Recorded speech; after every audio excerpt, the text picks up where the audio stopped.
and them still 101, fuck boy. The whole squad gon' get you. That's the exact type of timing it was on in Ninja Kamui. This is my type of show. I love straight hands and no talking. Alright, we start off in a subway that looks like the outside of an abandoned building in the hood. Like, look at this. There's literally graffiti all inside the train. It looked like somebody had arts and crafts class in there. Anyways, we see Onk up in there bumping that new laser dim. Give me 3 rats, no, I really need it. Scared to burn me cause they know the laser thieving. Dr. Doofus murder laser think he even top 5. Wait, hold up. Did this nigga have on a hoodie that says OG? I know his kids bought him that as a last minute birthday gift because they got tired of buying him the same tools every year. Use your brain! Use your brain! Use your brain! The thing in your head, use it! But we switch to the corner of the train and we see somebody sweating bricks with his hands on the doors. You already know he finna take flight as soon as them doors open. And that's exactly what he did. Bro instantly started competing with Usain Bolt and runs up the street.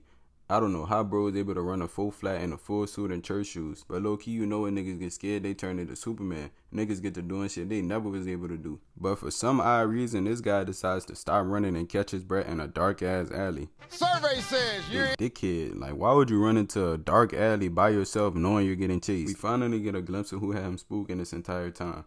The ops don't waste no time. They throw a smoke bomb then instantly starts butchering bro. I'm not gonna lie, I thought it was over for bro right here. After all, he's just a nerd with a suit, right? Wrong! Bro gets to throwing straight hands like there is no tomorrow. We gotta go into slow motion for this fight. This nigga was knocking him off too fast. We start out with this nigga kicking the op straight in that shit while dodging blades and had all them gushing out blood. This guy is crazy. This nigga solo squatting right now and he cooking them easily. At this point I'm thinking, oh yeah, he got this one in the bag. They not fucking with my nigga at all. My nigga pulled out a knife and got to work on these rookies. They start spamming blades at him once again for the 3rd time. And just to prove how superior he was to them, my nigga caught 3 blades in his mouth and threw it back at them. But that wasn't enough. He then slices off their heads to make sure they was dead. My boy is cooking right now. At this point, he unstoppable. This is light work. They basically just free sparring lessons for him. Or so I thought. This nigga catches a knife to the throat and my heart instantly dropped. But obviously, he's gonna have plot armor, right? Wrong! My son gets to wobbling backwards while getting stabbed multiple times. But I still had hope he was gonna somehow turn up. Until I seen this nigga. At this point, I lost all hope that this nigga was making it out alive. This nigga has dreads and he lives in Japan. He obviously don't give a fuck about anything. This nigga puts a collar on bro's neck like he's a damn dog and then slams him to the ground. Bro then proceeds to hit him with a fatality. Finish him! And at this point, I wanted to cry. I didn't even know bro's name and I didn't want him to die. That was my nigga. But low key, this boss nigga might be black. And even if he not, he got dreads, so I fuck with him. So we smoking on that suit pack. Fuck it. The boss confirms the kill and then we cut to the main character of the show. But before we get into that, what the fuck type of cats do they have in Japan? This must be some Resident Evil shit or something. They heads must be about to open up, cause why the fuck they instantly ran up and started licking up the blood? I ain't never seen a cat in America drink blood. I don't know what the hell they have going on in Japan. Anyway, now it's time for the real shit. Ladies and gentlemen, this is the main event of the evening. We finally get to see the main character, my nigga, Joe Higan. They low-key fucked over him though, cause that name not cold at all. But my nigga Joe is living a good, peaceful life. Nigga escaped his past and started a family. You know a nigga just enjoying the small things in life when they eating raw corn straight from out the dirt without cleaning or seasoning it. They dedicate the next 5 minutes of the episode showing us how good of a father Joe is and how perfect his life is. My boy had a good loving wife and a cool ass son. But let's not forget we watching an anime here. So you know if something good is happening, then something horrible is coming real soon. So one day Joe and his wife are watching the news and they see niggas have been getting smoked. So Joe's wife instantly think that it's the people Joe used to work for. This had my nigga Joe on edge low key. Bro was covering his tracks amazingly though. He had cameras posted all over his house and this nigga was wiping all their fingerprints off anything they touched wherever they went out. So how the ops caught him lacking is completely beyond me.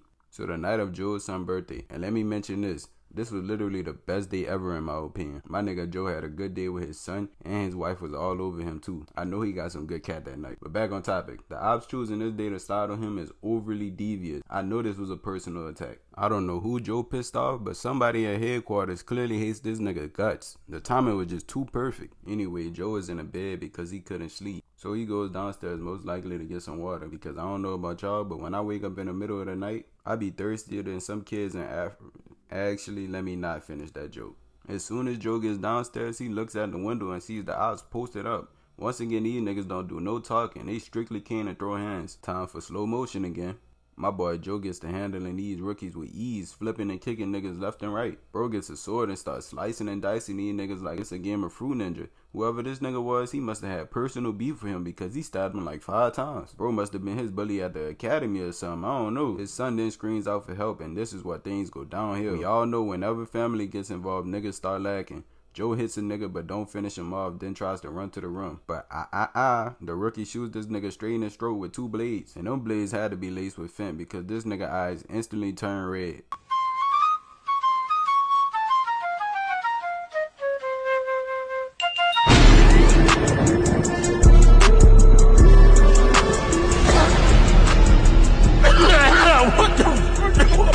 So as the fence sneaking into his system, he tries to crawl to the room, only to see his wife and his son have already been murdered by no other than the boss. I know this nigga the villain and I'm not supposed to like him, but you can't lie, this nigga look cool as hell. And plus I have a problem with always wanting a bad guy to win. Back on topic though, the boss begins to torment this nigga, talking about she sure put up a good fight, then stabs her in her neck again. Nah, what the fuck? Joe, you gotta get your get back. That shit is crazy. A rookie then stabs this nigga in the back and this nigga falls to the ground. And that's the end of the episode.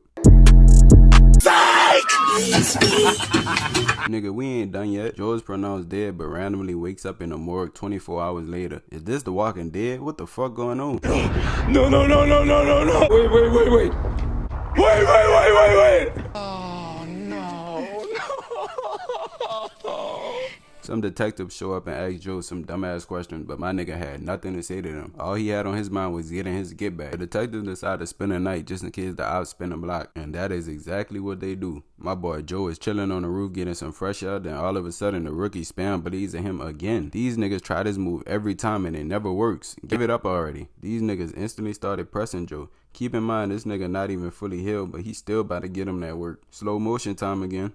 The rookies run up and start slicing at my boy. Of course he dodges all them though. He takes one of their swords and go to town on the rest of them with ease. Once again, he must have ran into one of his bullies from the academy, because he gave this nigga a hefty amount of slashes. We finally get to see what my nigga capable of when he uses his power for the first time. Joe blacks out the area and squad wipes all of them with one slice. This nigga ain't come to play this time. The detectives run up trying to see what's going on, but my boy Joe like, nope, stay out of this one, and gives her the trunks treatment. He then clears out the rest of the weak ass rookies on the rooftop and throws his knife at the elevator buttons to call the elevator. Me personally, if I see a nigga throw his weapon down and pick up a random ass pipe, I'm switching sides instantly and I'm snitching. Joe proceeds to push all the rookies into the elevator with the pipe and let the games begin. Bro takes out all of them before the elevator reaches the floor. The niggas downstairs started rethinking their whole life. I should have just listened to my mama and went to college. Joe give these niggas the meanest stare I ever seen in my life. Look at his eye. This is the eye of vengeance right here. If somebody ever look at you like this, they have nothing to lose, so you might as well get to stepping. Joe wipes out the rest of the rookies, and now it's time for the main event. Joe has a flashback about bro stabbing his wife in the neck, so you know that's at least 100 power boosts. You know the drill, like Usher said, slow motion. They instantly start fighting, swords clashing together and shit. The boss tries to use his attack from earlier, but my nigga Joe like, nah, I got a plot on him. Then snaps that bit. They start slashing and clashing some more, and then Joe puts that boy into a genjutsu. Then proceeds to stab bro straight in his shit. Joe backs him into the wall while stabbing him consecutively, cause you know this personal for him. My boy feeling like Will Smith with Chris Rock right now. He get him on the wall and stabs him some more, and then asks the boss how did they find him. He tells him they can track down any op no matter if they change their appearance or not. And then we finally get to see how Joe actually looks. But tell me why the boss gets surprised when Joe shows his actual face. Like nigga, you literally just said you know he changed his appearance, so why are you surprised? But we finally see the real Joe, and this nigga looks menacing. He's him. I'm happy this nigga don't look like how he did at first, because that first face was low-key weak, no homo. Now this is the face of a main character right here. But yeah, Joe finishes off the boss, and that's the end of the episode. Y'all can't keep falling for that one, bro. Anyway, my nigga Joe returns home and digs up an old box that he had hidden. Now, if you seen John Wick, you know if an old assassin starts pulling out shit from their past that they had hidden, you know some crazy shit finna go down. And that's how the episode ends. My nigga Joe burns down his old house, throws on his old outfit, and sets out on his quest for vengeance. We only one episode in and I'm already in love with this anime and I can't wait to see what happens next. But if you enjoyed the video, make sure you stay tuned for part 2. Thanks for watching. Please drop a like and maybe a sub if you fuck with my voice. Gay! I'm Joseph, but not for real though. Thanks for watching this far and I'll see y'all in the next one.